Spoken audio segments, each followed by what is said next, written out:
Judas, sobre apenas 2 páginas de la Biblia, porque la Biblia tiene tanta riqueza. Versículo 17 dice, es más, ayúdenme, lo leemos juntos todos, por favor, al mismo tiempo. Lo leemos a coro. ¿Están listos? Amén. Dice así: pero vosotros, amados, Tened memoria de las palabras que antes fueron dichas por los apóstoles de nuestro Señor Jesucristo, los que os decían, en el postrero tiempo habrá tentadores que andarán según sus malvados deseos. estos Esos son los que son transgresiones, los sensuales que no tienen el espíritu. Pero vosotros, amados, edificados sobre vuestra santísima fe, orando en el Espíritu Santo, conservados en el nombre de Dios, esperando la misericordia de nuestro Señor Jesucristo para la vida eterna.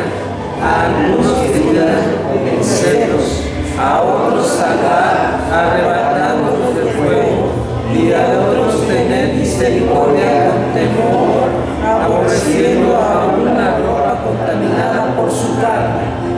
y aquel que es poderoso para guardaros en caída y presentaros sin mancha delante de su gloria con al único sabio Dios, nuestro Salvador, sea la gloria, majestad, imperio y potencia, ahora y por todos los siglos. Amén. Ok. Hoy es el penúltimo mensaje sobre la carta de Judas.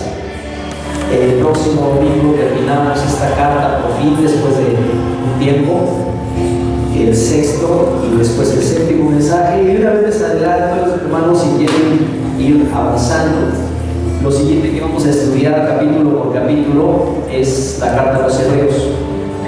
Así que si quieren ir leyendo la carta a los Hebreos, así ustedes van adelantando, y ya cuando aquí estemos estudiándola, pues ustedes ya tienen antecedente, ¿verdad? Y así vamos estudiando profundamente la Escritura, cada libro de la Biblia. Ajá. Bueno, hoy lo que quiero compartir con ustedes, el mensaje de este día, es las responsabilidades de los cristianos verdaderos, porque hace 8 días estuve hablando acerca de las características de los infiltrados, de los falsos y de las falsas doctrinas que existen alrededor. Ahora, a estas alturas de la carta de Judas ya sabemos que somos, ¿quiénes somos? Somos llamados. Por eso comienza la carta diciendo que somos llamados, que somos santificados y que somos guardados en Cristo Jesús. Este es el primer mensaje que comparto con ustedes. Somos llamados, santificados y guardados en Jesucristo. ¿Y por qué somos llamados, santificados y guardados?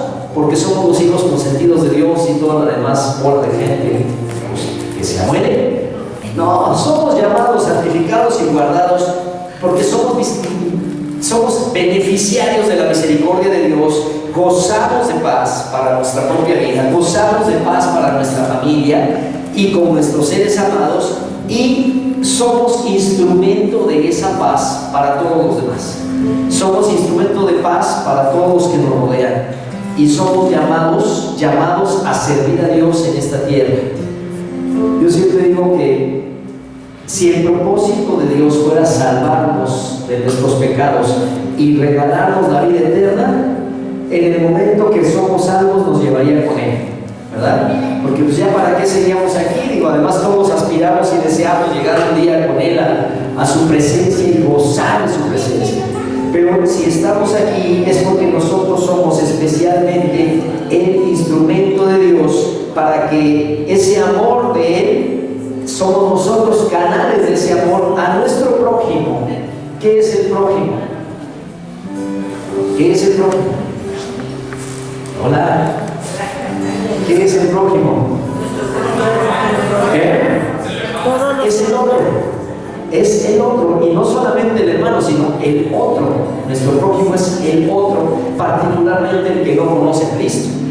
Pero también nuestro prójimo, por supuesto, es el más cercano, es el más próximo, ¿verdad?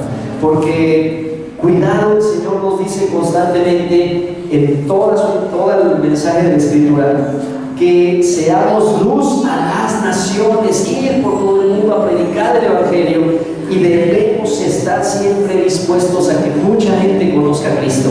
Pero nuestro prójimo más cercano es el próximo, y podríamos estar muy bien dando un excelente testimonio de personas lindas y maravillosos con nuestros compañeros de trabajo, con aquellas personas que están alrededor nuestro, pero nuestro prójimo inmediato es nuestra esposa, nuestro esposo, nuestros hijos, nuestros padres, esas primeras relaciones que son tan fundamentales. Porque qué triste sería poder ser buen cristiano con muy buen testimonio y buena reputación afuera, cuando adentro, ¿cómo están las cosas?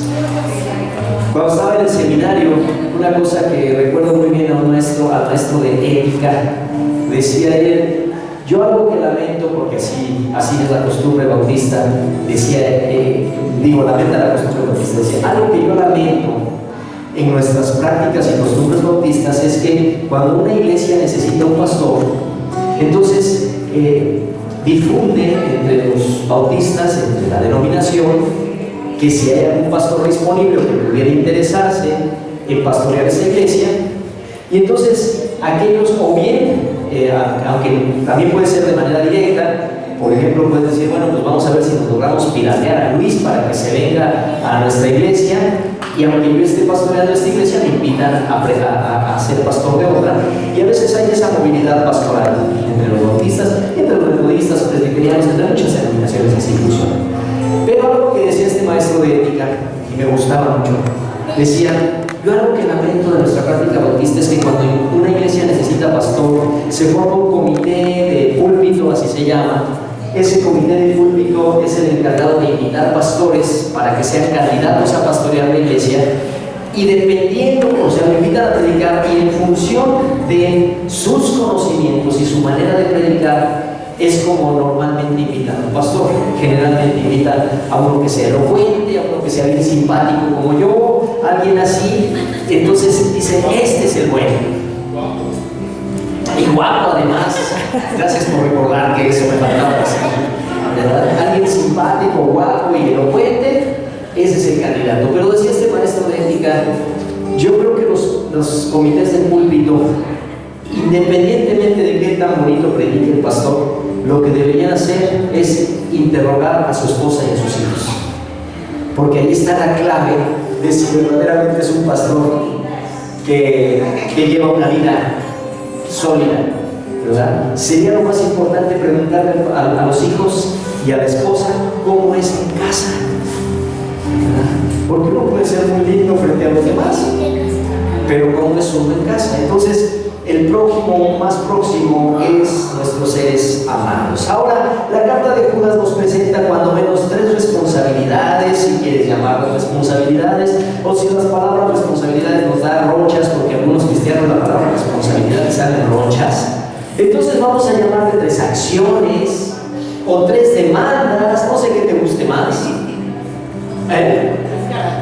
No características, porque aquí son mandamientos que tenemos que hacer. Podemos no hacerlo si queremos, pero son por lo menos estas responsabilidades o acciones o demandas que Dios quiere que asumamos, y las agrupa en 2 bloques. El primer bloque es cuidar y cultivar nuestra vida interior.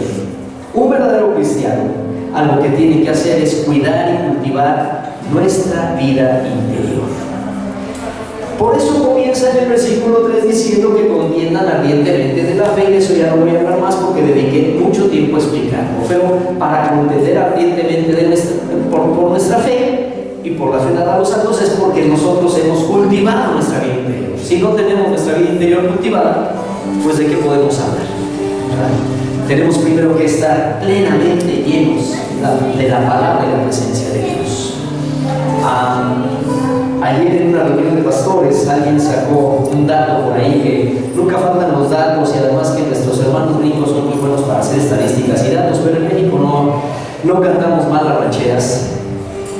A propósito del tema, quizás se habrán enterado ustedes, de que en Estados Unidos en el año pasado, apenas estamos a marzo, sí, en el transcurso del año pasado hubo aproximadamente 3 pastores que se suicidaron. No sé si lo supieron, ¿verdad?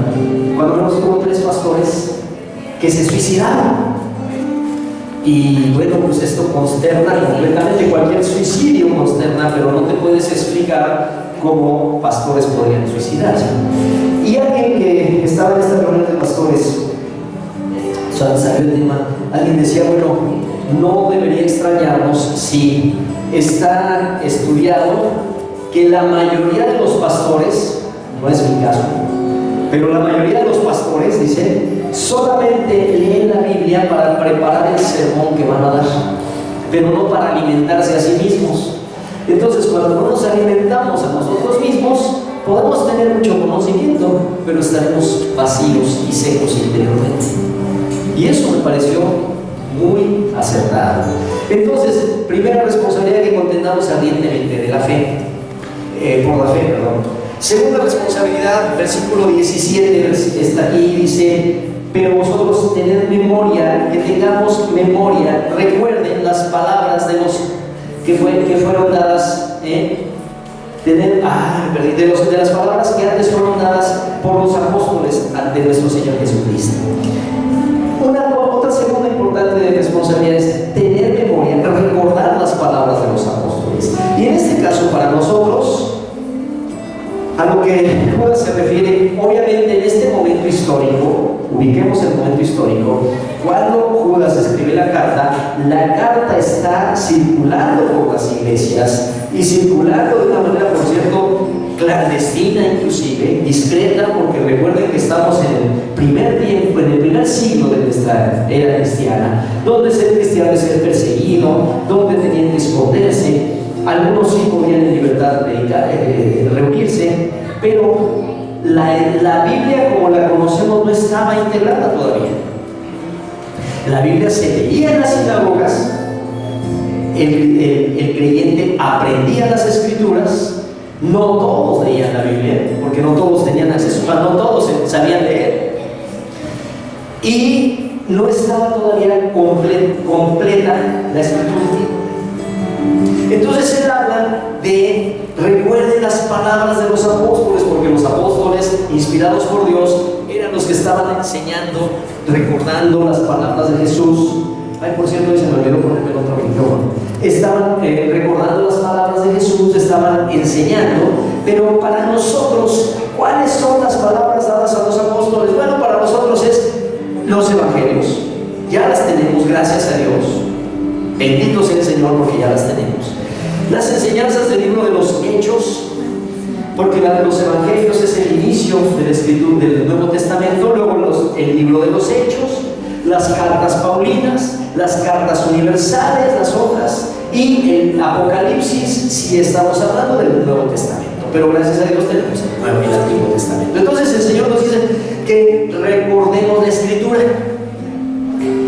Primero nos dice que la defendamos, y además nos dice que la recordemos. Recordarla significa que la amamos, la leemos y la tenemos en nuestro corazón. Tal vez tú no te sepas citas bíblicas específicas, y ojalá no sepamos muchas, pero lo importante es que sepas la palabra, que en determinado momento sepas que la escritura dice, y tú cuando lo necesitas tú, o cuando alguien lo necesita, puedas decirle: alzaré mis ojos a los montes, ¿de dónde vendrá mi socorro? Mi socorro viene de Jehová, que hizo los cielos y la tierra.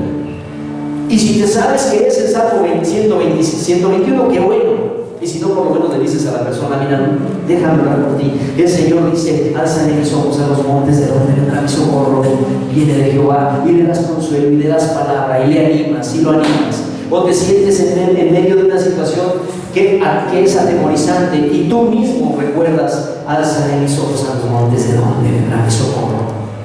Mi socorro viene de Jehová. Y así sucesivamente. Aprendamos la escritura para que la podamos recordar.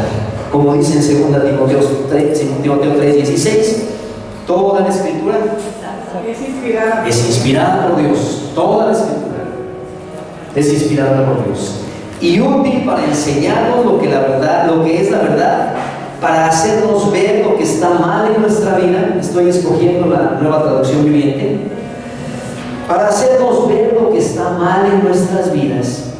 Nos corrige cuando estamos equivocados, nos enseña a hacer lo correcto. Dios la usa para que el hombre de Dios sea perfecto y haga toda buena obra. Eso lo encuentras en 2 Timoteo 3:16. Toda la Escritura. Número 1, defenderla, contender con nuestra fe. Número 2, recordar la palabra de Dios. Para recordarla necesitamos tenerla dentro. Si no la leemos, si solamente la leemos el ratito que estás aquí el domingo a las 11:30 de la mañana, entonces el alimento espiritual es tan pequeño, tan breve. Por cierto, no sé cuántos saben que lo que no ponemos en práctica inmediatamente se nos olvida de inmediato. Si algo aprendemos, tenemos que ponerlo en acción de inmediato, y solo después de 21 días se convierte en un hábito, y solo después de 40 días se convierte ya en parte de nosotros. Entonces, aprendamos la Escritura, amémosla, leámosla y empecemos hoy. Porque veamos proporciones, por ejemplo. Muchos cristianos, y estoy seguro que tú no, pero muchos cristianos solamente escuchan la Escritura el domingo aquí. Hagamos alguna cuenta rápida. Supongamos que vienes todos los días, todos los domingos, 52 domingos en el año. Entonces, como normalmente leemos de 3 a 5 versículos, porque no leemos todo el libro de la Biblia, de 3 a 5 versículos vamos a pensar 5 versículos a la semana, viene 52 domingos al año. ¿Cuántos versículos son? 26. 250 aproximadamente, ¿verdad? Más o menos. 200, 250. Pero eso lo he leído y no recordado. No vuelvo a leer. Ya lo leímos, ya a lo que sigue, ¿verdad? ¿Cuánto tiempo estamos aquí? Bueno, estamos en promedio 2 horas, pero de dedicación, como yo soy bien colgado, es 1 hora. Entonces, Menos. o menos, ¿verdad? He procurado no pasarme tanto. Entre 45 minutos, 50 minutos, 1 hora. Entonces, si vienes todos los domingos, son 52 horas al año. Pero ¿qué tal que te avientas tu maratón de series en Netflix? Y en un solo día te avientas 4 horas o hasta 5. ¿No? Es sabadito, tus palomitas, tu Coca-Cola. Bueno, ustedes son sanas, ¿verdad? Entonces, sus pepinos y su agua natural. Pero el maratón de Netflix, en un solo día 5 horas. ¿En el año cuánto? Y entre Netflix y que hoy es la Z y la que buena y todo esto, ¿de qué alimentamos nuestra mente durante todo el año? ¿Verdad? Comparado, y eso si acaso vivimos todos los domingos. En cambio, si verdaderamente entendemos la responsabilidad que tenemos con nosotros mismos primero y con Dios, de alimentarnos de la palabra, entonces constantemente estamos aprendiendo de ella, alimentándonos y recordándola cuando la necesitamos. ¿Y cuándo la necesitamos? Pues siempre la necesitamos. Número 1, defender la fe. Número 2, recordar la palabra de los apóstoles, la palabra de Dios. Número 3, edifíquense, versículo 20, edifíquense sobre su santísima fe. Edifiquémonos en nuestra fe. Necesitamos edificarnos, y para edificarnos otra vez la palabra y la oración. La fe, hermanos, ¿vamos bien? ¿O ya los apoyé? ¿La fe es algo objetivo o subjetivo? ¿Objetivo? Subjetivo. Objetivo, subjetivo. Tenemos las dos opiniones. ¿La fe es algo objetivo o subjetivo? Yo creo que la fe es algo subjetivo en el sentido de que la fe solo la tienes dentro de ti. O sea, yo no puedo agarrar fe y ponérsela a Michelle. Eso sería algo objetivo. Algo objetivo es, te doy algo. Pero yo puedo enseñarte algo. Yo puedo enseñarte lo que dice la palabra, la Biblia, la carta de Judas, pero no puedo incrementar tu fe ni darte fe. Tú puedes aprender. Por eso la fe es algo subjetivo. El problema de que la fe es algo subjetivo es que todo lo que es subjetivo depende de mí mismo. Entonces, lo que yo creo lo puedo estructurar y filtrar de acuerdo a mi personalidad, mis experiencias previas y mi manera de ver la vida. Eso es lo que hace la subjetividad. Por eso, cuando la gente defiende, por ejemplo, la idea de que los valores son subjetivos, porque sí han oído esto, ¿verdad? De que los valores son subjetivos. Cuando los valores, y esto es lo que hoy está empujando, pero con una fuerza tremenda, en todos los ámbitos de la sociedad, de todo el mundo, que no hay nada absoluto y que todos los valores son subjetivos. Pero ¿saben cuál es el problema cuando las cosas son subjetivas? Que al final de cuentas todo puede ser válido y todo puede ser verdad. ¿Y dónde está la frontera entre el error y la verdad? ¿Ya los confundí lo suficiente? Ese es mi propósito. ¿Dónde estaría la frontera entre la verdad y el error? La fe, de la misma manera que los valores, es algo subjetivo. O sea, la fe está dentro de ti o no tienes fe. Tú tienes fe dentro de ti o no tienes fe. No hay manera de que puedas ir a comprar fe a ningún lado. La fe la tienes o no la tienes, porque la fe es creer que Dios existe, creer que Dios es, creer que su palabra es verdad y entonces actuar en consecuencia. Cuando nos dice que nos edifiquemos sobre nuestra santísima fe, la fe es algo que Dios nos ha dado y que creemos en Él, pero no podemos quedarnos en el nivel subjetivo. Ya creo, ya tengo fe, pero como ya tengo fe, no necesito más. Y sabes que muchos cristianos se quedan en ese nivel. Tengo fe, yo creo, y lo que yo creo, eso es suficiente. Pero no edifican su fe, y entonces su fe es algo que muy probablemente va a estar completamente equivocado. Necesitamos que nuestra fe sea guiada por la Biblia. Por eso hay tantos errores en todo el mundo, en tantas barbaridades doctrinales y tantas prácticas tan extrañas. Algunas extrañas y otras no se nos hacen extrañas porque las hemos visto durante siglos y siglos, pero finalmente son extrañas a la Biblia. Porque la fe debe ser guiada y fundamentada con la Biblia, para que esa fe se vuelva objetiva y confiable. Es decir, la Biblia es objetiva, la fe es subjetiva, pero la Biblia es la que le da validez a nuestra fe. De manera que lo que tú creas es muy respetable, pero si no está aquí, te tengo noticias, estás equivocado, ¿no? Por eso nos habla de ser edificada nuestra fe. La fe está basada en la verdad divina. La verdad divina, la palabra de Dios, es el único fundamento para escapar de las influencias del error. Recuerden que el tema central de la Biblia es que escapemos de las influencias del error y que también escapemos de nuestros propios caprichos. Porque ¿cuántos saben que podemos nosotros tener fe y a veces nuestros caprichos no se apagan? Entonces, necesitamos la fe basada en la Escritura, edificada en la Escritura, para que nuestra fe sea sólida. Y por eso es cuando en Romanos 1:17 dice: el justo por la fe vivirá. Pero no solo es la fe de que creo porque creo, sino fe basada en la Escritura. ¿Vamos bien hasta aquí? ¿Sí? ¿Ya se durmieron? ¿No? Todavía no lo pongo. Vaya, ya ven. Cuarta responsabilidad, cuarto deber: oren en el Espíritu Santo. Oren en el Espíritu Santo. ¿Qué es esto de orar en el Espíritu Santo?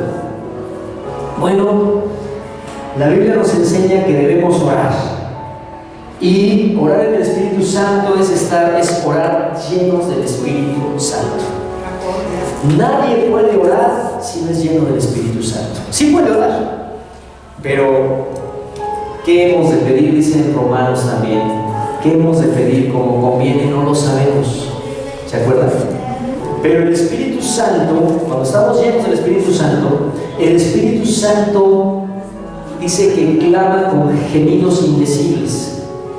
Ahora, ¿podemos orar en lenguas y es importante orar en lenguas? Sí, pero lo más importante es orar llenos del Espíritu Santo, porque aunque no oráramos en lenguas, no importa, el Espíritu Santo arregla nuestra oración, pone en nosotros ese deseo, nos pone de acuerdo con Dios. Es el Espíritu Santo el que nos pone de acuerdo con Dios para que oremos conforme a su voluntad.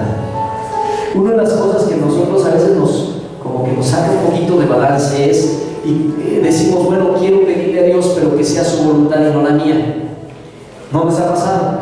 Y de pronto nos queda una sensacioncilla ahí medio extraña de, ¿será su voluntad? ¿De verdad habrá sido su voluntad? O yo estoy aquí orando medio fuera de lugar. Cuando somos llenos del Espíritu Santo, el Espíritu Santo pone en nosotros el deseo de Dios. Y cuando el Espíritu Santo pone el deseo de Dios en nosotros, estamos orando conforme a su voluntad. Y dice el Señor que Él nos oye y Él responde a nuestras oraciones. Por eso es importante que oremos que seamos llenos del Espíritu Santo. Y para ser llenos del Espíritu Santo, simplemente hay que pedírselo. Simplemente hay que decirle, Señor, lléname. Yo aprendí hace tiempo que no me confío. Es decir, yo puedo ser lleno del Espíritu Santo hoy, en este momento, pero igual mañana le pido que me llene. A lo mejor ya estoy bien, pero de todos modos le pido que me llene. Y pasado mañana se lo pido. Y constantemente se lo pido. Señor, lléname de tu Espíritu. Siguiente. Perdón, ¿no sería como el alimento? Yo ya digamos ahorita, ya desayuné, pero no quiere decir que ya no tengo que comer. Sí, por supuesto. Es constantemente decirle, Señor, lléname. Y por supuesto, empezamos por su palabra, empezamos por alimentarnos en oración, y en oración decirle, Señor, lléname constantemente. ¿Verdad? Hay momentos en que la llenura del Espíritu Santo la experimentamos de una manera, valga la redundancia, la experimentamos. Hay ocasiones que experimentamos esa llenura del Espíritu Santo. ¿La has experimentado alguna vez? Experimentamos cuando Dios irrumpe en nosotros, nos llena de paz. Algunas veces podemos caer, como pasa, caemos. ¿Por qué caemos? Algunos no entienden eso, dicen, ¿por qué se caen? Pues se caen porque son llenos del Espíritu Santo y entran en una paz y en un reposo de Dios. Otras veces podemos simplemente sentir que estamos, pero fuera de este mundo, aunque estamos en este mundo. Y otras veces no sentimos nada. Pero no significa que no fuimos llenos. ¿Por qué? Porque la llenura del Espíritu Santo se va a manifestar en el fruto del Espíritu Santo. Si somos llenos del Espíritu Santo y sentimos maravilloso, me encanta sentir su presencia, qué bueno. Pero si no sentí nada en un momento determinado, igual que bueno, porque cuando necesite gozo voy a tener gozo. Cuando necesite paciencia voy a tener paciencia. Cuando necesite paz voy a tener paz. Cuando necesite amor, expresar amor, lo voy a expresar.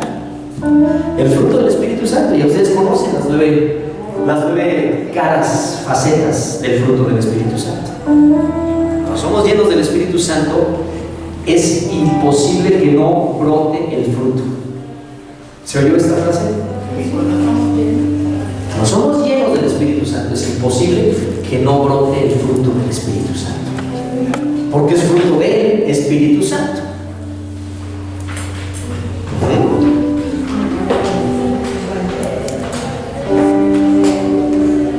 Quinta responsabilidad, versículo 21: consérvense en el amor de Dios. Ahí lo dice. Consérvense en el amor de Dios. ¿Qué significa esto?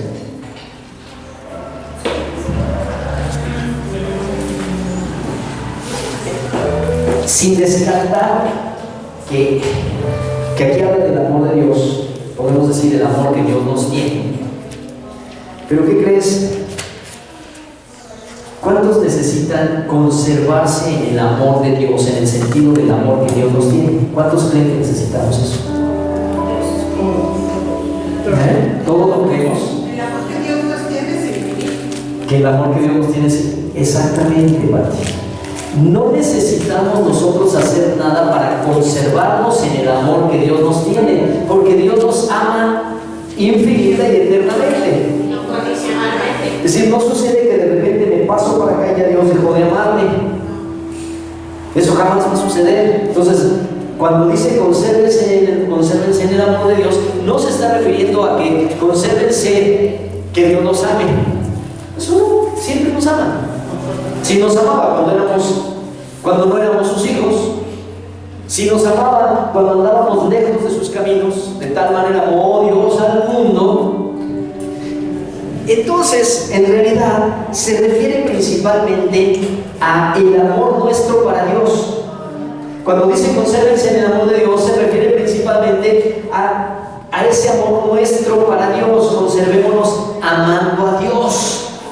Eso es lo que necesitamos hacer, porque es ahí donde sí fallamos. Nosotros somos muy volubles, ¿no es cierto? Y hoy estamos amando a Dios, flotando en su presencia y amándolo. Pero de pronto cambia alguna circunstancia y también nosotros somos medio volubles y dejamos de amar. Por eso nos dice: amen a Dios, el amor que brota espontáneamente de quien sabe que Cristo lo salvó y prometió estar contigo todos los días hasta el fin. Entonces nos dice: consérvate en el amor de Dios. Que hoy te sientes muy bien, consérvate amando a Dios. Que hoy te sientes bastante mal, consérvate amando a Dios. Ámalo, ámalo, ámalo. Y si tienes duda, ámalo.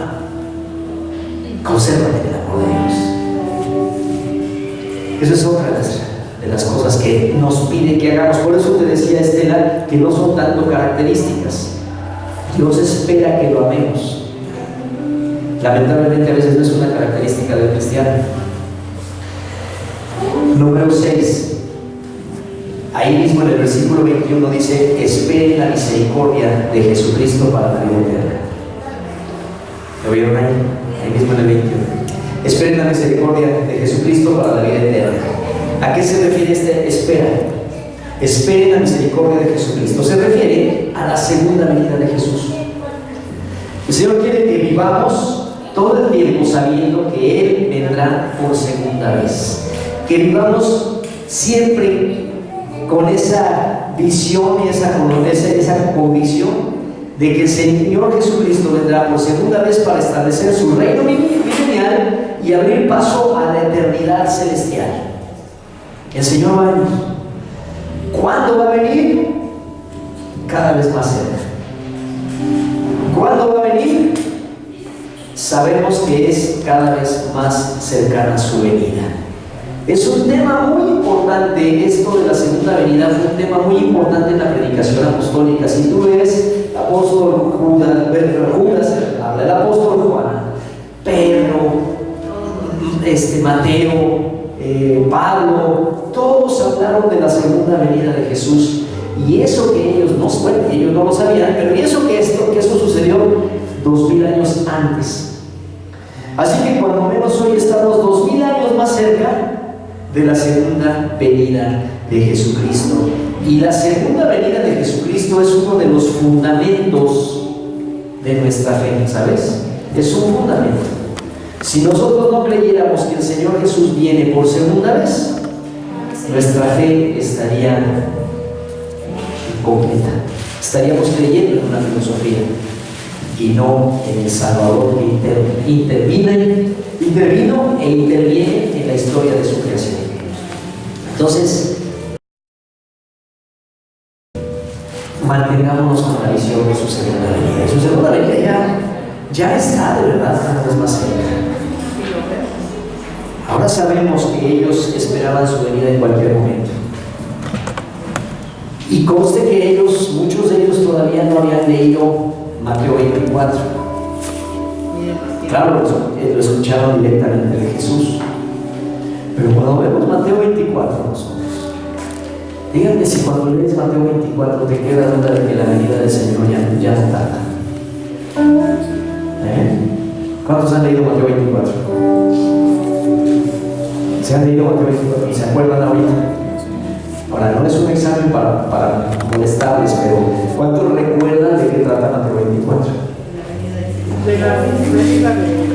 Es cuando Jesús dice: cuando estas cosas comiencen a suceder, son principio de dolores, y se refiere a dolores de parto.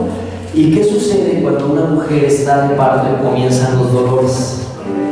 Pero cuando una mujer está embarazada, bueno, pues empieza con que sus primeras semanas, y en qué tiempo estamos, y la tercera semana, y la quinta semana, y la 12ª semana, y el ultrasonido, y todo tranquilo. En el 9º mes comenzamos a decir: ¿para cuándo? Pues ya merito, ¿no? Y como para cuándo, pues ya más o menos, si saben, calculan, y ahora con la tecnología moderna y el ultrasonido tan avanzado, ya pueden decir casi una fecha aproximada. Y luego con la costumbre también moderna de los médicos por cobrar más, hasta te programan ya y te dicen exactamente de la hora para tu cesárea. Porque ahora ya, yo estoy sorprendido, yo no sé cómo lo hicimos todos los que tenemos de 55 años para arriba, para nacer, que la mayoría nacíamos de parto natural. Ahora ya el parto natural es casi como una especie de maldición y excepción. ¿Se han dado cuenta de eso? Ya todos vienen mal. Yo no sé cómo fue que nacimos todas las generaciones anteriores, porque ahora todos vienen mal. ¿Sí lo han notado? No, hombre, todos vienen mal. Está muy estrecha la señora y viene con 2 vueltas en el cordón. Bueno, no sé cómo le hicimos para nacer, hermana Tere, ¿cómo nacimos? Digo, le pregunto porque mi hermana trabaja en el hospital, ¿no? ¿Y cómo lo hicimos? ¿Cómo lo hiciste, Marcos? Todos nacimos. Bueno, sí había problemas, no lo voy a negar. Pero bueno, ya me desvié un poquito. Decía yo que cuando la mujer está esperando bebé, hasta el 9º mes, pues todo va bien. Pero a partir del 9º mes, ya la maletita está lista, ¿no? Ya se tiene la ruta del coche, o del taxi, o del Uber, o lo que sea, o el coche particular, a cómo llegar al hospital. Ya todo se tiene más o menos previsto, ¿verdad? Preparado, ya se tiene todo listo. Y cuando comienzan los dolores, pues ya sabes, la venida del bebé. ya el bebé está inminente, ¿no? No sé si cuando mucho pasarán 24 horas, en algunos casos llegan a pasar hasta 2 días, pero yo no sé si estoy equivocado, pero a partir de los primeros dolores de parto, no creo que falten 2 semanas, ¿verdad? ¿O estoy muy perdido? A partir de los primeros dolores de parto ya no puedes decir: no, bueno, un par de semanas, vámonos todavía a Acapulco y regresamos. Ya es cuestión de días. Bueno, cuando leemos Mateo 24, sabemos que el Señor dice: cuando ustedes vean estas cosas que empiezan a suceder, son los dolores del parto. En cualquier momento será su segunda venida. Y gloria a Dios, porque ahora sí, en cualquier momento es la segunda venida del Señor Jesús. Y estemos listos para recibirlo, y estemos gozosos de recibirlo. Esperen la misericordia del Señor, para vida eterna se refiere a la segunda venida del Señor Jesús. Estas son entonces las cosas internas: prepararnos, estar listos, orar. Pero viene ahora a señalarnos ciertas normas el Señor a través de Judas para la manera de relacionarnos correctamente y de orar y de hacer con los hermanos que están en peligro de ser, iba a decir, en peligro de extinción. No sé por qué me viene ese pensamiento tan perverso.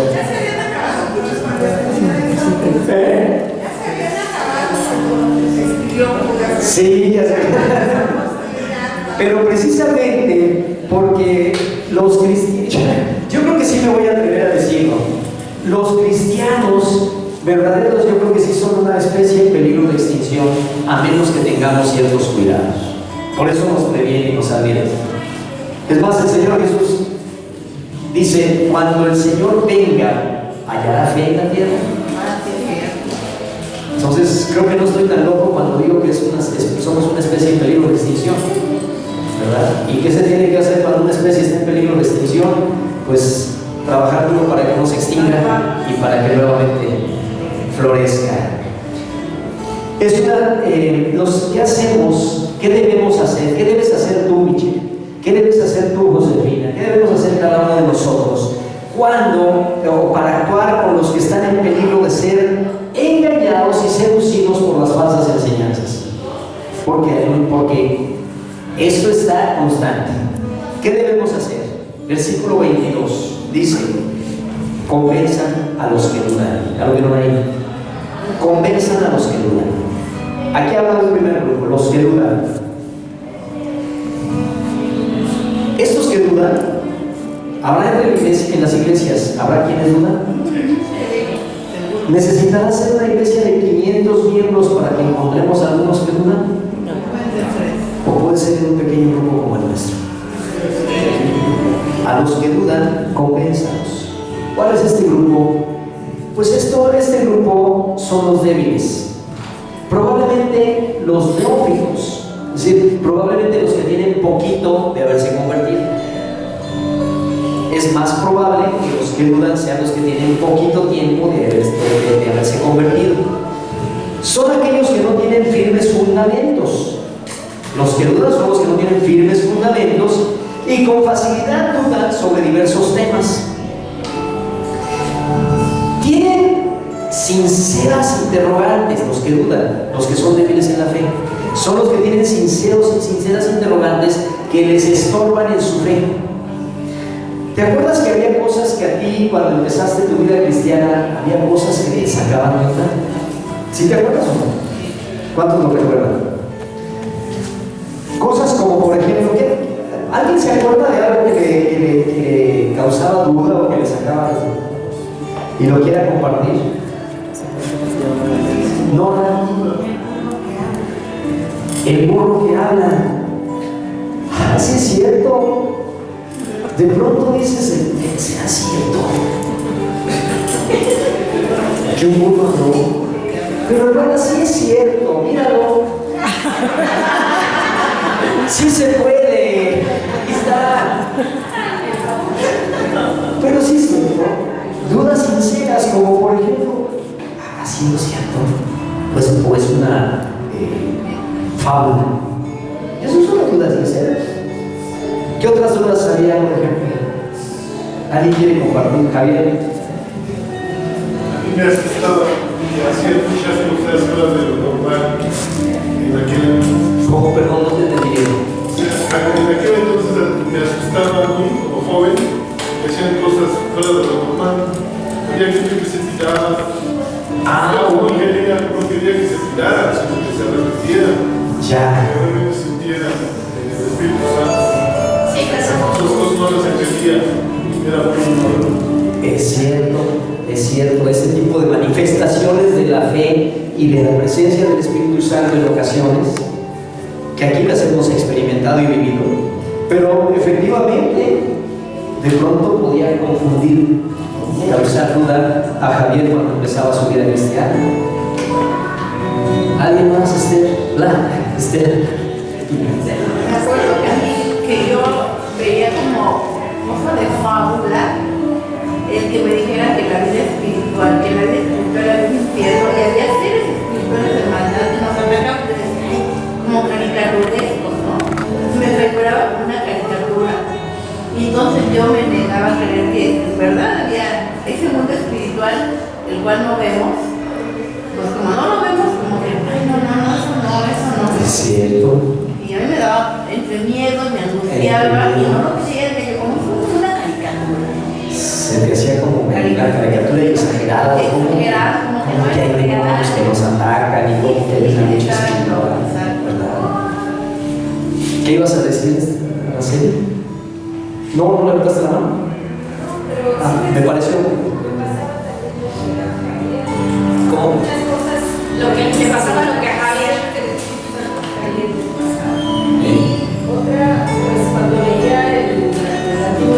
cuento pues de cuántas cosas de muertes, de que decía mandar a Dios, ¿no? Que realmente se hiciera. Por ejemplo, de las guerras, las muertes. Y aparte de que hasta los niños, ¿no? Y eso se me hacía así muy malo de entender. Sí, efectivamente es otro de los temas que a una persona que comienza su vida cristiana, pues de pronto le desconcierta mucho, ¿verdad? El tema de la violencia del Antiguo Testamento. ¿Cómo es posible que decimos cuando empezamos nuestra vida cristiana, tantas guerras, tantas cosas feas?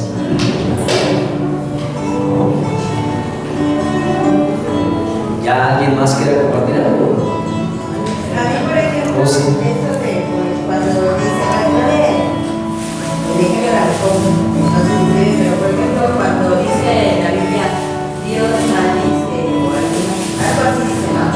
Y eso a mí no me cuadraba. Ajá, no me cuadraba. No te cuadraba. Por ejemplo, con el Deuteronomio 28, ¿verdad? Que habla, si oyeres hoy la voz de Jehová tu Dios, te bendecirá y tus cosechas serán abundantes, tus hijos serán sanos. Pero si no bendecieres la voz de Jehová tu Dios, te maldecirá. Y lo dice. Y uno cuando comienza la vida cristiana y la fe, pues duda y dice, pues, ¿cómo? Y es el caso de hermana José. ¿Cómo que Dios maldice? Si nos han enseñado de que Dios es amor. Nos han enseñado ellos, y si creemos que eso es posible. O aquello de visito a la maldad de los padres sobre los hijos hasta la tercera y cuarta generación. ¡Wow! Y entonces a los que dudan, ahora hay dos tipos de los que dudan, o mejor dicho, de los que cuestionan. Hay los que dudan porque sinceramente quieren entender, quieren creer, conocer la verdad y están dispuestos a aprender de la Escritura o que alguien les explique. Y hay quienes cuestionan por deporte. Los que no son cristianos y no quieren serlo, generalmente cuestionan por deporte. Nada más porque no creen y no quieren creer y quieren buscar la manera de... ¿Sí te han encontrado estas cosas? Pero aquí está hablando, en la carta de Colosenses está hablando de la apologética contra los económicos frente a los no cristianos. Para eso habló en el versículo 17 diciendo que presentemos defensa de nuestra fe, que es esa apologética, defender nuestra fe. Pero acá habla de los que dudan, los que pues sinceramente de pronto dicen, bueno, pues ¿qué es esto? Bueno, a los que dudan, convénzalos honradamente, a los que aquellas palabras o cuestiones les confunden, a ellos hay que instruirles con paciencia y con amor para que conozcan las verdades fundamentales de la fe. Cuando te encuentres con alguien que duda y te lo pregunta, con amor y con paciencia vamos diciéndole, mira, aquí dice la Escritura y además entiendo que te cuesta trabajo entenderlo, pero la Escritura, y mira, entre el servicio que tú hagas a Dios convenciendo a los que dudan y el Espíritu Santo, que es el que verdaderamente convence, se cierra el círculo perfectamente. Versículo 23. Salven a los perdidos arrebatándolos del fuego, versículo 23. Este es el segundo grupo. El primer grupo son los neófitos que tienen dudas y o aquellos que en cierto momento sus dudas son genuinas. Pero hay otro grupo, este segundo grupo son los que ya cayeron en el engaño. Los que fueron los que están perdidos, cayeron ya en el engaño. Estos hermanos están en peligro de caer en la apostasía. ¿Cuántos saben lo que es apostasía? Que eras y le diste la espalda a Dios, que reniegas contra Dios y le das la espalda. Estos hermanos ya cayeron en el engaño y caen y están en peligro de caer en la apostasía, pero todavía, diga conmigo, todavía hay posibilidad de librarlos del fuego que les está rodeando. Dice, arrebatándolos del fuego, el fuego les está rodeando. Así como le rodeó el fuego a Lot y a su familia, el fuego ya estaba rodeándoles. Dios los sacó y comenzó a incendiar Sodoma y Gomorra. Pero el propio Lot ya había caído en muchos engaños. Si tú ves la vida de Lot, ya el propio Lot había caído en muchos engaños. Procuraba ser un nombre de Dios, pero ya estaba confundiéndose brutalmente, y Dios lo rescata. Y con los que han caído en el engaño no hay que perder la esperanza, sino que hay que emplear todos los medios que tengamos a nuestro alcance para que vuelvan a Dios y se libren del fuego eterno. Los que ya están perdidos, pero todavía hay esperanza para que vuelvan a Dios. En Santiago 5, versículo 19 dice: hermano, si alguno de vosotros, bueno, búsquelo por favor para que lo vea directamente. Santiago, capítulo 5, versículo 19. Voy a ver quién lo encuentra más rápido para decirle que lo vea desde ahí.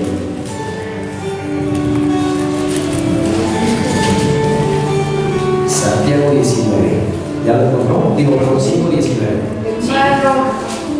Hermano, si alguno entre vosotros se ha extraviado de la verdad y alguno le hace volver, sepa que el que le haga volver al pecador del error de su camino salvará de muerte un alma y cubrirá multitud de pecados. ¿Vieron?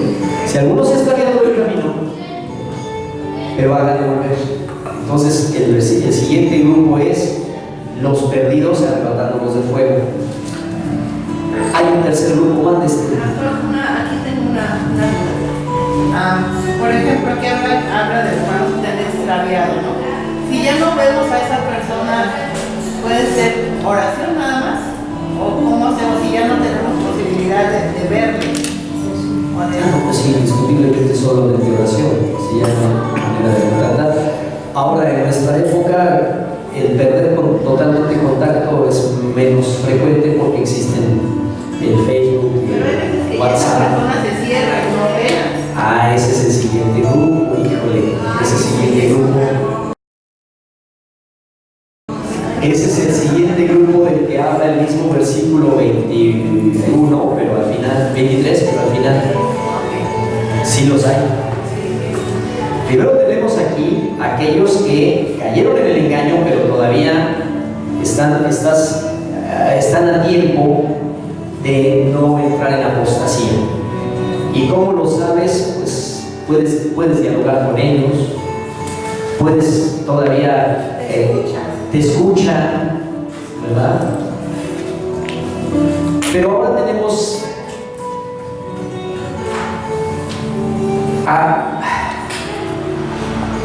bueno, con ellos ya lo leímos el versículo de Santiago. Ahora tenemos el último, dice: tengan misericordia de los pecadores.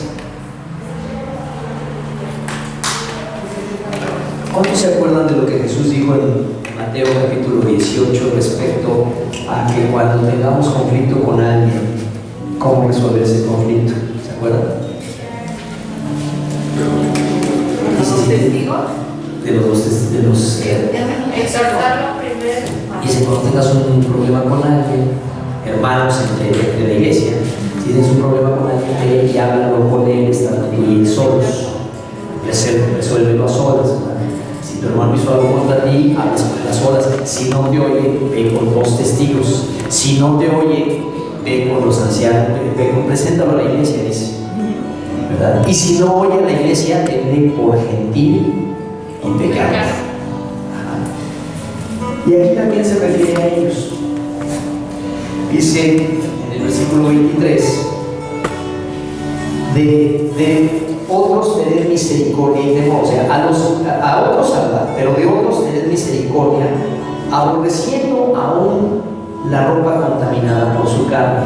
Este es otro grupo. ¿Cuál es este otro grupo? Los pecadores que ya no tienen cuenta atrás. Es un tercer grupo. Son aquellos hermanos que ya han caído bajo la seducción de los engañadores y ya de plano se apartaron del camino del Señor. Han caído y no quieren abandonar su pecado. Quieren. Con ellos hay que tener misericordia. No se trata de darles la espalda, pero hay que tener misericordia. Son aquellos que ya cayeron y no quieren abandonar su pecado. Dicen: ya estoy aquí, ya, punto. No están dispuestos a escuchar consejos ni exhortaciones. Es de los que quizás te referías. No están dispuestos a escuchar consejos ni exhortaciones porque son sabios en su propia opinión. Ya no te escuchan. ¿Se acuerdan lo que dice Proverbios 26:12? Bueno, yo tampoco, pero lo traigo escrito aquí. Dice, versículo 26, 12, Proverbios: ¿has visto al hombre sabio en su propia opinión? Más esperanza hay del necio que de él. Estas personas en el tercer grupo ya se cerraron, ya son sabios en su propia opinión y están convencidos de que lo que están haciendo está bien. Dice que hay que tener misericordia de ellos, compasión, porque en caso de no arrepentirse, mientras vivan, tendrán la oportunidad de arrepentirse, pero en caso de que no se arrepientan, les espera el juicio de Dios y les espera las duras palabras de parte de Dios, diciéndoles: apártate de mí, nunca te conocí. De ellos hay que tener misericordia, pero una misericordia con temor. Nos dice aquí, vean bien que dice ahí, tengan misericordia con temor. ¿Temor de qué? No que les tengas miedo, pero sí la misericordia con temor, y agrega cuál es la clase de temor: aborreciendo una ropa contaminada por su carne. Es decir, sin que la compasión y el amor se vuelvan en aprobación de sus pecados, en aprobación o complicidad con ellos. Porque nosotros, que tenemos corazón de pollo, a veces puede ser que se nos vuelva, que nos equivoquemos y la misericordia la mezclemos con aprobación de sus pecados, y al rato entonces ya estamos con ellos como si nada, ¿no? Ya estamos en la gran fiesta total, pues ya se apartaron pero no le hacen, y entonces ya estamos compartiendo o siendo cómplices de sus pecados. ¿Sí estoy siendo claro en la explicación? Aquí habla el Señor en un tercer grupo y nos dice: tengan cuidado, tengan misericordia pero con temor, y hasta da una metáfora diciendo: aborrezcan aún la ropa que se ponen. Obviamente eso no es literal. Sí, salúdale, tócale el hombro, no te va a pasar nada, pero la metáfora es con relación a lo que el Antiguo Testamento ordenaba. ¿Se acuerdan que en el Antiguo Testamento se ordenaba quemar las ropas de los leprosos? Y también se ordenaba quemar incluso las ropas de los sacerdotes. Hay una tradición también antigua judía de la época, que las ropas de los sacerdotes paganos también eran quemadas totalmente para no ser contaminados.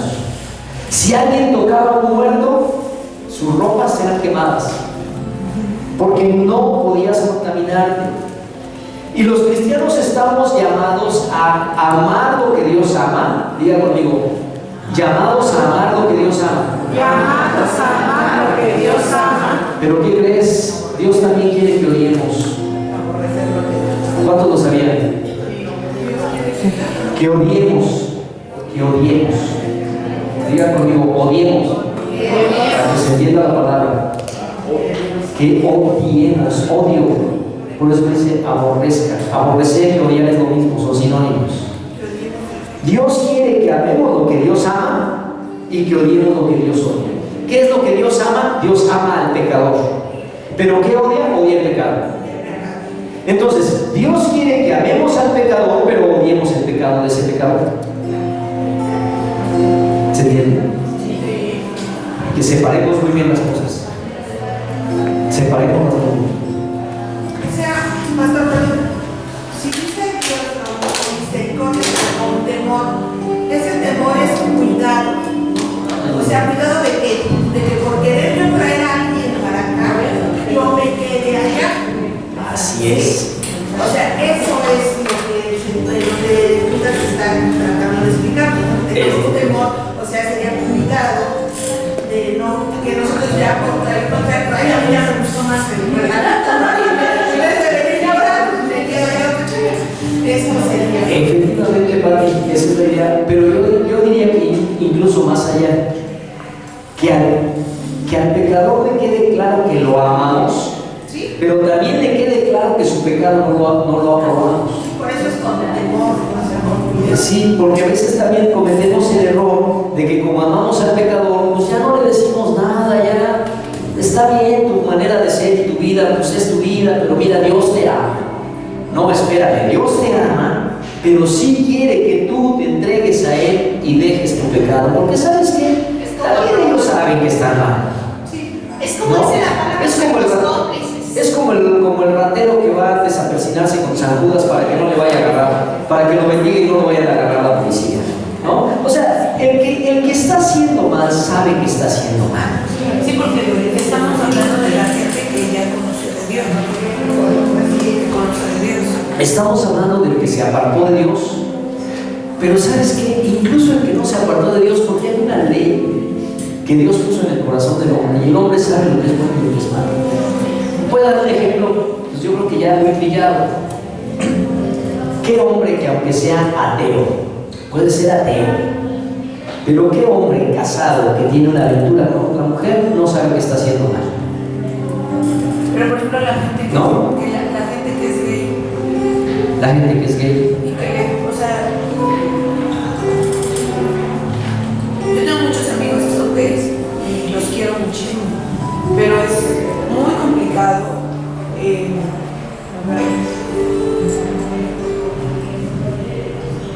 Definitivamente algo aquí es importante y qué bueno que tocas esto. El gay, el homosexual, la lesbiana, la palabra ya también la suavizaron, es una persona que no nació así y que en algún momento o en algún periodo de su vida algo lo llevó a la atracción al mismo sexo. Esa persona interiormente sufre mucho. Todo homosexual, toda lesbiana sufre interiormente. En la actualidad, en el tiempo, en los últimos años, con el tema de la salida del closet, lo que ha sucedido es que ese sufrimiento interno lo han cubierto bajo una coraza y una máscara de autoconvencimiento. Se autoconvencen y tratan de decírselo tantas veces de que ellos están bien, pero en el fondo realmente sufren. Todos ellos sufren de diferentes maneras. Sufren porque hoy le llaman disforia de género. Hace todavía en el año, antes del año 80, el 76 para ser precisos, la homosexualidad era catalogada y toda la vida anterior se catalogó como una enfermedad psicológica. Como estaba en el libro que contiene todas las enfermedades psicológicas, es que se llama el DSM, y van actualizándolo en el DSM-4, que es el más actual. La sacaron, en el año 76 la sacaron de las enfermedades psicológicas. ¿Saben cómo sacaron la homosexualidad de las enfermedades psicológicas? La sacaron por votación de los que forman el colegio, así como la Real Academia, que son así el colegio de psicólogos de Estados Unidos. Eran, me parece, no sé la cantidad, pero la sacaron por votación, y la votación fue aproximadamente, no tengo el dato exacto, pero no fallo, no tengo una falla grande, fue algo así como 47-53%. ¿Sí? La votación fue muy cerrada. ¿Por qué? Porque fue más un asunto político que un asunto de estudios verdaderos psicológicos. No hubo nada que comprobara y afirmara que no era, o sea, más bien todo apunta siempre a que hay la homosexualidad es una desubicación, una enfermedad emocional, mental. ¿Por qué lo es? Todas traen una razón de origen. Hay diferentes fuentes de origen. Ahora, para resumirlo un poquito, todo homosexual, toda lesbiana trae un conflicto interno y una lucha interna y un sufrimiento de mucho rechazo. Son rechazados desde niños. Y por ese rechazo, y hoy tenemos un problema a nivel mundial, pero también nacional. Abriste el tema y tocaste un tema que me preocupa mucho hoy. Tenemos un problema a nivel mundial y también a nivel nacional, porque todo ese sufrimiento lo han volcado en la agresividad. Y en la agresividad, en algunos casos, muy civilizada. ¿Cuál es la agresividad muy civilizada? El querer imponer leyes que que no solamente los aprueben, sino que además lo promuevan. Se está, ahorita abrí el paréntesis, pero se tienen en la Cámara de Diputados y el Senado de Diputados que se de la región, dentro de aquella que les platiqué una vez de Temístocles Villanueva y se me olvidó el nombre de la senadora Citlali Hernández. Dentro de aquello que les mencioné y se los expuse, que quieren que se convierta en delito la orientación psicológica o de los padres para orientar, le llaman reorientación. Lo quieren como delito, pero hay algo más. Dentro del artículo 3, que ya ahorita se aprobó, gracias a Dios, y no lo incluyeron hasta donde sea, pero dentro de ello estaba, como parte de la iniciativa, que en la escuela secundaria se enseñara en el libro de texto la diversidad sexual, y se hablara de las familias, que el concepto familia quedara fuera totalmente, se hablara de familias. Y si tú decías familia, hombre y mujer, estabas como maestro incluyendo en una falta tan grave que te podían correr. Y que a los muchachos de primera y secundaria en biología se les enseñara la diversidad sexual y que el sexo es una construcción social, así le llaman. El sexo es una construcción social, o sea, el ser hombre o ser mujer es una construcción social, pero en realidad tú puedes ser hombre en un cuerpo de mujer. Eso es la realidad según ellos. Y se les enseñaba, o sea, quieren que suceda, pero si dentro de esta legislatura pueden traer la siguiente, lo pueden volver a promover, enseñarles que no existe hombre y mujer, sino lo que existe es hombre, mujer, lesbiana, gay, transvesti, transexual, ¿saben qué es LGBTI? Lesbiana, bueno, todo eso. Y entonces, ellos, vuelvo al tema para no desviarme tanto, ellos sufren, todo homosexual sufre, pero a la vez el colectivo gay se ha unido tanto para ese sufrimiento lo han canalizado hacia imposición y muchas veces agresividad. Ahora, los que tú conoces ni son impositivos ni son agresivos, pero son personas que se quieren convencer de que son felices, pero en el interior no lo son. No lo son. Todos lo saben. ¿Por qué? Porque Dios nos creó hombre y mujer y todos ellos tienen esa lucha. Ahora, ¿qué es el papel de nosotros? El papel de nosotros es amarlos y hablarles la palabra de Dios. Y no es hablarles la palabra de Dios a partir de su homosexualidad, sino a partir de la salvación y del arrepentimiento de pecados. Y de que la Biblia es la palabra de Dios. En la medida que una persona conoce a Cristo y se acerca a la palabra de Dios, paulatinamente la palabra de Dios te va mostrando dónde estás mal y lo que debes cambiar. Pero no es a partir de decirle, no, es que tú eres gay y tú estás mal y te vas a ir al infierno. Eso sería lo que quisiéramos. Porque necesitamos otra vez amar a la persona, aborrecer su pecado, ¿verdad?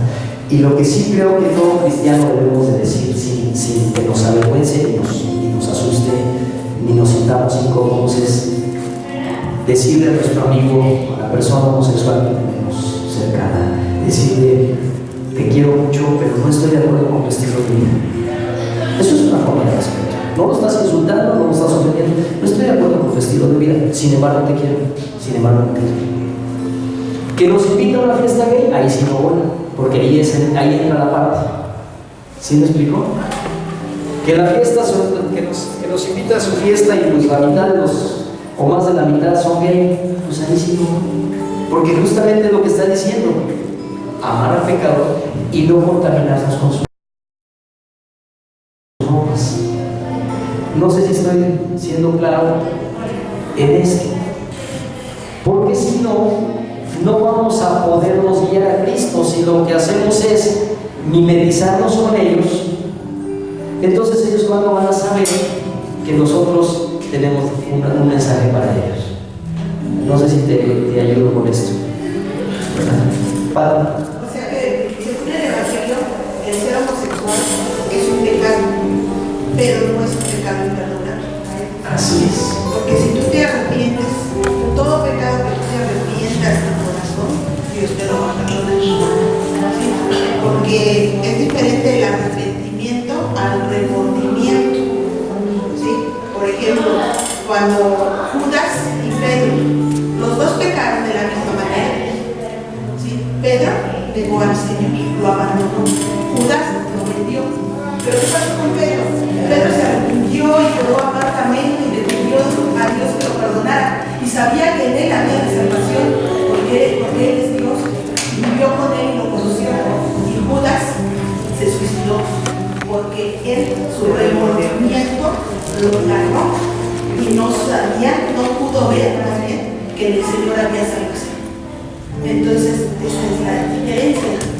Y nosotros pues, tenemos que tratar de hablar con ellos y no juzgarlos, ¿no? Como dice, más bien dice la Escritura, como más, si estamos llamados a juzgar lo que no está bien. ¿Quién dijo? La Biblia dice que no debes de juzgar, mas si estás llamado a juzgar lo que mal está. Sí, por eso amar al pecador, pero odiar el pecado. No sé si ayudé un poco con esto. ¿Sí? Ahora, de una vez digo, sí, es algo cierto, y ahora que lo he estado estudiando tanto, para el homosexual no es fácil dejar, necesita ayuda, pero necesita querer ser ayudado, ese es el punto. Mientras el homosexual no quiere ser ayudado, pues, es sabio en su propia opinión. Más que, o sea, pues yo sí amo mucho a las personas que tengo como amigos, porque son gente que a mí me ha ayudado mucho, son unas personas muy hermosas. Y yo me siento mal porque, por una parte, pues yo no comulgo con esa situación, pero quiero hacer mi deber como hija de Dios, pero tampoco quiero herirlos porque son personas maravillosas. Entonces, nada más era como mi duda. Sí, obviamente, cuando tú tienes una relación con alguien, así de gloria a Dios, pues todo es muy sencillo, pero cuando realmente es una persona que es tu amigo, que es tu amiga, es complicado porque pues sí, tienes que saber cómo hacerlo para que la persona entienda. Y como dice usted, ¿no? No comulgo, no estoy como con tu mismo pensar, no lo apruebo, pero pues lo respeto y yo te amo, ¿no? O sea. Ok, pero aquí sí hay algo que no es fácil, pero que tenemos que vivir. No es fácil, y no va a ser fácil para ti.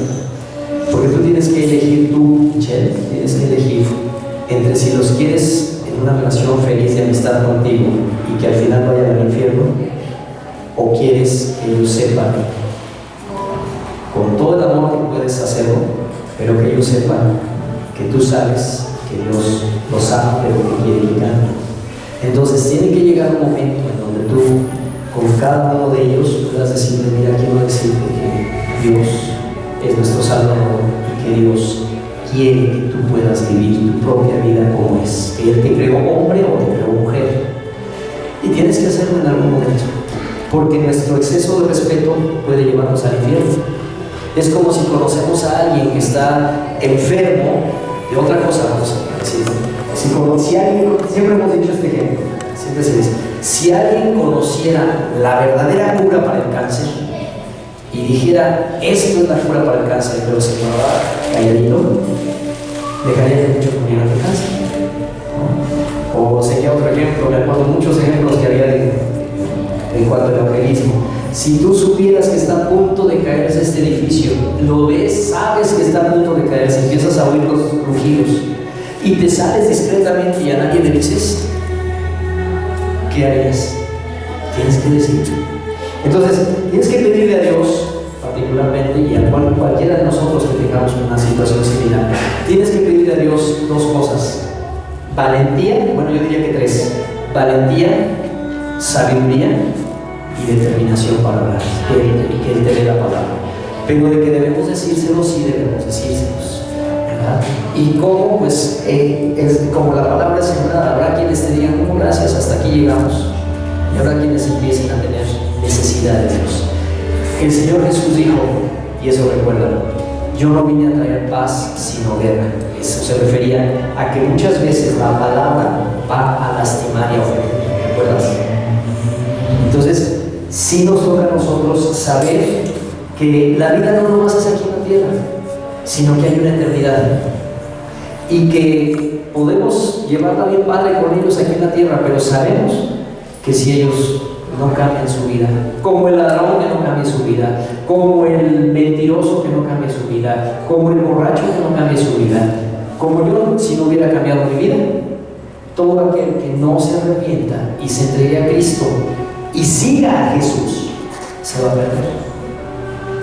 Entonces te toca una situación difícil, y a todos los que tengamos que enfrentar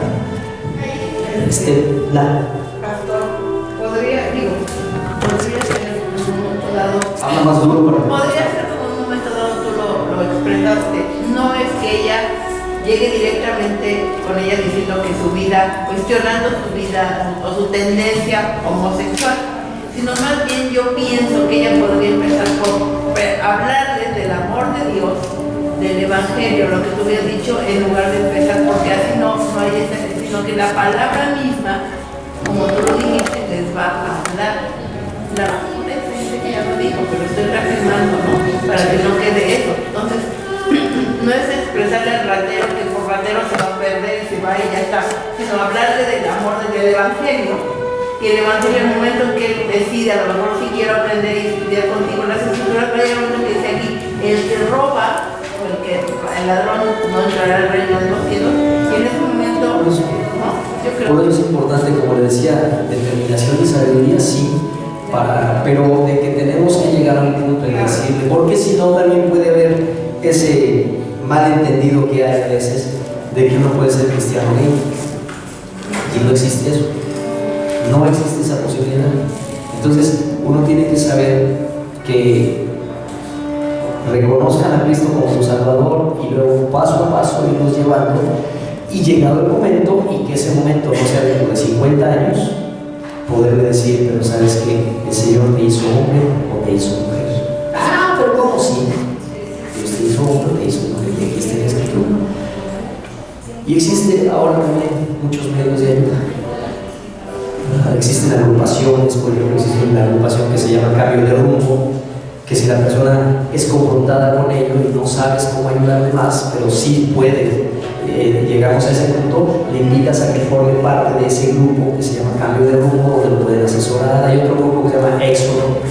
Aquí en Éxodo está en la iglesia Emanuel en Clavijero. O sea, hay grupos de personas que son así como hay centros de rehabilitación para adictos, ahora también, gracias a Dios, existen lugares y grupos que ayudan a las personas a su reorientación sexual. Entonces, a veces a nosotros nos toca la parte del evangelismo, pero el siguiente paso es decirle, bueno, ahora te invito a que vayas a donde te pueden ayudar, ya profesional. Señor se queda. ¿Vale? Señor se queda. Amén. Pero otra vez decía, es importante que la persona, o que nosotros sepamos amar al pecador y odiar su pecado, y no que nuestra conducta sea tal que parezca como que nos estamos aplaudiendo, y esto con cualquier pecado. Bueno, Proverbios 3 del 5 al 7 dice: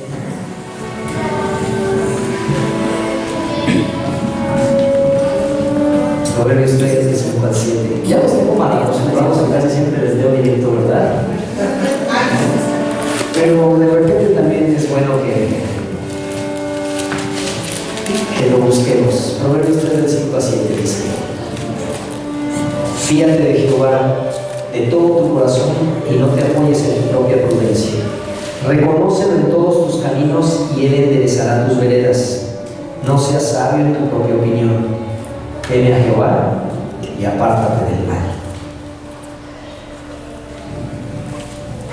Pues hermanos, estas son las 9 responsabilidades que los cristianos tenemos y que tenemos que cumplir, que tenemos que llevarlas a cabo. Defender la fe, contender cuando sea necesario, recordar las palabras de los apóstoles, edificar nuestra fe, orar en el Espíritu Santo, conservarnos en el amor de Dios, es decir, conservarnos amando a Dios, esperar su segunda venida, convencer a los que dudan, salvar a los perdidos y arrebatarlos del fuego, tener misericordia de los pecadores, pero aborrecer sus pecados. Quisiera pedirles que se pongan de pie.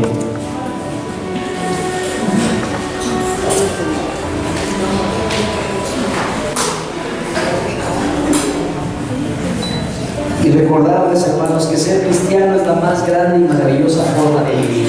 ¿Lo creen? ¿Lo saben? ¿Lo han experimentado? Ser cristiano es la más grande y maravillosa forma de vivir, porque es vivir en comunión con Dios, bajo el cuidado de Dios y ser guiados por Dios. Cuando valoramos nuestra relación con el Señor y la gracia infinita de Jesucristo al salvarnos, entonces estas responsabilidades que tenemos no son difíciles, no son pesadas, son gravosas y difíciles de cumplir, porque sabemos entonces que somos instrumentos de Dios, que estamos aquí para bendecir a otros, que nuestra vida aquí en la tierra no solamente es para ser muy felices aquí en la tierra, es para bendecir a otros. Y en ocasiones las amargas o difíciles experiencias que vivimos son para bendecir a otros. Si podemos entender esto, esta forma, poder decir, bueno, desde que soy de Dios he decidido que soy su propiedad, que soy de Él y por Él y para Él. Y entonces todo lo que hacemos y lo que hagamos y lo que vivimos es para su gloria, y siempre encontraremos la manera de poder ser de bendición para otros. Nuestras responsabilidades entonces se convierten en un estilo de vida. Ser cristiano no es fácil, pero es la mejor manera de vivir. Cierren sus ojos, por favor. Cierren sus ojos y comiencen a orar.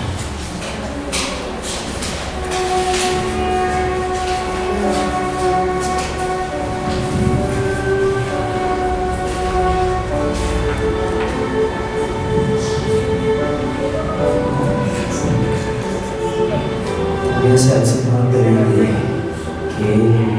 que Él te llene, porque solamente llenos del Espíritu Santo es como podemos vivir esa plenitud de su presencia. Dile, Señor, ayúdame a cumplir, o mejor dicho, ayúdame a ser un verdadero hijo tuyo. Lléname, Espíritu